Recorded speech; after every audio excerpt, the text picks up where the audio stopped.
മലയാള ചലച്ചിത്ര രംഗത്ത് ഇപ്പോഴും പഴയ തലമുറയിൽപ്പെട്ടവർ തന്നെയാണ് ശ്രേഷ്ഠർ. കാര്യത്തിൽ യാതൊരു സംശയവുമില്ല.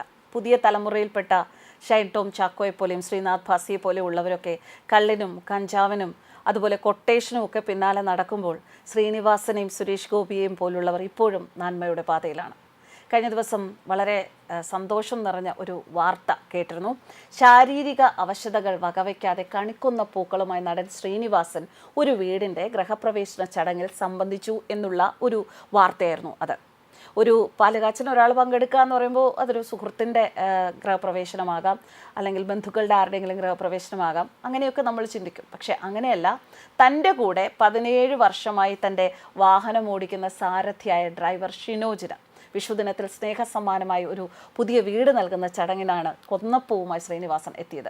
വിഷുദിനത്തിലായിരുന്നു ഈ വീടിൻ്റെ ഗൃഹപ്രവേശ ചടങ്ങിന് ശ്രീനിവാസൻ മാത്രമല്ല, അതോടൊപ്പം ഭാര്യ വിമല, മകൻ ധ്യാൻ, മരുമകൾ അർപ്പിത, പേരക്കുട്ടി ആരാധ്യ, അതുപോലെ ധ്യാൻ്റെ വൈഫ്, അങ്ങനെ എല്ലാവരും എത്തിയിട്ടുണ്ടായിരുന്നു.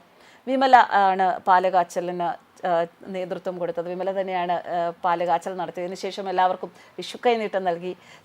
മറ്റൊരു കാര്യം, ശ്രീനിവാസൻ ഇപ്പോൾ താമസിക്കുന്ന എറണാകുളം കണ്ടനാട് തന്നെയാണ് ഡ്രൈവർ ഷിനോജിനും പുതിയൊരു വീട് ഒരുക്കിയത്. ഒരു പക്ഷേ കുറച്ചു കാലമായി ഇദ്ദേഹം അവശതയിലാണ്, ആരോഗ്യ പ്രശ്നങ്ങൾ ശ്രീനിവാസനുണ്ട്.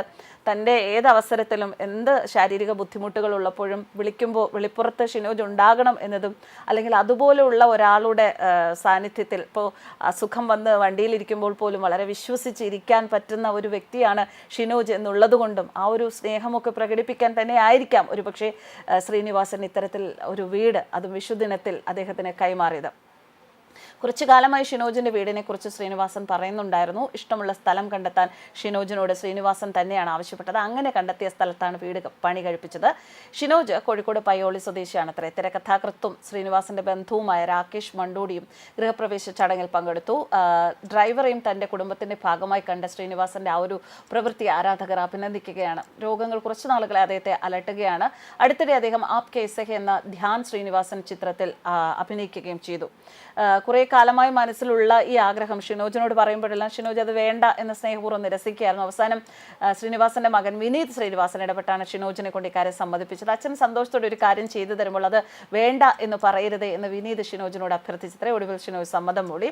ഇഷ്ടമുള്ള സ്ഥലം കണ്ടെത്താൻ ശ്രീനിവാസൻ നിർബന്ധിച്ചതിനനുസരിച്ച് കണ്ടനാട് ഭൂമി തരപ്പെടുത്തി. എന്തായാലും ഇത്തരം വാർത്തകൾ കേൾക്കുമ്പോൾ മലയാള ചലച്ചിത്ര രംഗത്ത് മലയാളികളുടെ ഒക്കെ ആരാധന കഥാപാത്രങ്ങളായിട്ടുള്ളവർ, അല്ലെങ്കിൽ സിനിമകളിലൂടെ നമ്മളെയൊക്കെ സന്തോഷിപ്പിക്കുന്ന പലരും മറ്റു പലതിൻ്റെയും പിന്നാലെയാണ്. അവരുടെ യഥാർത്ഥ ജീവിതം എങ്ങനെയാണ് എന്നുള്ള, അല്ലെങ്കിൽ അവരുടെ പൊയ്മുഖങ്ങൾ എന്തൊക്കെയാണ് എന്ന് മനസ്സിലാക്കുന്ന സംഭവങ്ങൾ പുറത്തു വരുന്നതിനോടൊപ്പം തന്നെ ഇത്തരത്തിൽ നന്മ നിറഞ്ഞ വാർത്തകൾ വരുന്നത് വളരെയധികം സന്തോഷം തരുന്ന കാര്യമാണ്. അതുകൊണ്ട് തന്നെയാണ് തുടക്കത്തിൽ പറഞ്ഞത്, അതായത് പഴയ തലമുറയിൽപ്പെട്ടവർ അവരുടെ മനസ്സിലെ നന്മകൾ ഇപ്പോഴും കൈവിടുന്നില്ല. അവർ ഈ സിനിമയിൽ നിന്നൊരു വരുമാനം ഉണ്ടാക്കിയെങ്കിൽ അത് സ്വന്തം കുടുംബത്തിൻ്റെ നന്മയ്ക്ക് വേണ്ടിയും, അല്ലെങ്കിൽ സ്വന്തം കുടുംബത്തെ നോക്കാൻ വേണ്ടിയും, അതുപോലെ സുരേഷ് ഗോപിയെ പോലെയുള്ളവർ അതിൽ നിന്ന് ലഭിക്കുന്ന ഒരു പങ്ക് തൻ്റെ ചുറ്റുമുള്ള സമൂഹത്തിലുള്ള ആവശ്യക്കാർക്ക് നൽകുന്നതിന് വേണ്ടിയും ഒക്കെ പ്രവർത്തിക്കുന്നു. അല്ലെങ്കിൽ അത്തരക്കാർ ഇക്കൂട്ടത്തിലുണ്ട് എന്ന് മനസ്സിലാക്കുമ്പോൾ, അവരും ഇക്കൂട്ടത്തിലുണ്ട് എന്ന് മനസ്സിലാക്കുമ്പോൾ, അവരുടെ കൂട്ടത്തിലാണല്ലോ ഇത്തരം നമുക്ക് പുറത്ത് കളയേണ്ടുന്ന ചില